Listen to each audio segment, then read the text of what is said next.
We are still in the war situation और इस middle east में इस वॉर की वजह से हमारे जो सप्लाईज है क्रूड का, एलपीजी का, एलएनजी का सब अफेक्ट हुए।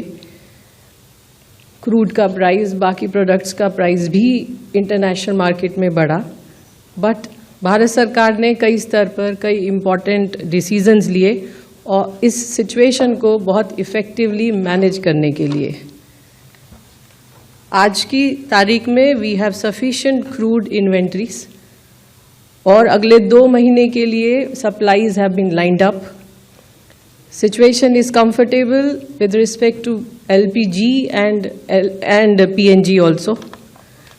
हमारी रिफाइनरीज 100% या उससे भी ज़्यादा कैपेसिटी पर ऑपरेट कर रही हैं और domestic production of LPG has increased by almost 40%. LPG आप जैसा जानते हैं कि we have a huge import dependency और इसका 90% जो आ रहा था वो स्ट्रेट ऑफ हॉर्मुज से आ रहा था। इसलिए भारत सरकार ने निर्णय लिया कि डोमेस्टिक कंज्यूमर्स को प्रायोरिटाइज किया जाएगा और इसी क्रम में उनको प्रायोरिटाइज करते हुए कमर्शियल सप्लाईज को सबसे पहले कुछ समय के लिए रोका गया। उसके बाद बहुत कैलिब्रेटेड डिसीजन लेते हुए पहले 20% कमर्शियल सप्लाईज को रेस्टोर किया गया, उसके बाद 10% based on ease of doing business for the expansion of PNG network। उसके बाद भारत सरकार ने इसको 50% किया और आज इसको 70% किया गया है। इन सभी प्रयत्नों के फलस्वरूप कमर्शियल एलपीजी लगभग पिछले 14 मार्च से कल तक लगभग 30,000 टन कमर्शियल कंज्यूमर्स को दी गई है। जब भारत सरकार ने ये निर्णय लिए तो ये भी डिसीजन ये भी ख्याल रखा कि restaurant, dhaba, hotel, industrial canteen, migrant labour उनको प्रायोरिटाइज किया जाए।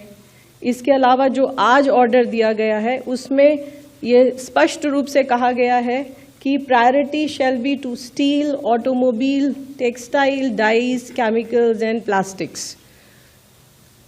लगभग 30,000 सिलेंडर माइग्रेंट लेबर को 5 किलो के FTL सिलेंडर्स भी दिए गए हैं, सेल हुए हैं।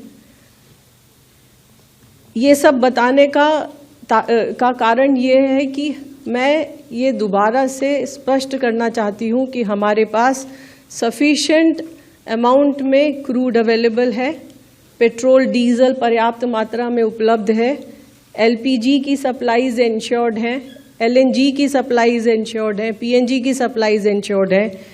बावजूद इसके कई जगह पर र्यूमर्स देखे गए हैं और उन र्यूमर्स की वजह से पेट्रोल पंप्स पर लंबी लंबी लाइनें भी देखी गई हैं। आपने देखा कि क्रूड का प्राइस, इंडियन बास्केट का भी प्राइस जो लगभग $70 पर बैरल के आसपास घूम रहा था वो $100 से भी ऊपर पहुंच गया। लेकिन इसके बावजूद भी भारत सरकार ने ये इंश्योर किया कि किसी भी प्रोडक्ट की कोई शॉर्टेज ना हो। हमारे आसपास के देश दुनिया भर में फ्यूल प्राइसेस इंक्रीज हुए हैं, लेकिन हमारे यहाँ पेट्रोल, डीजल का कोई प्राइस इंक्रीज नहीं हुआ है।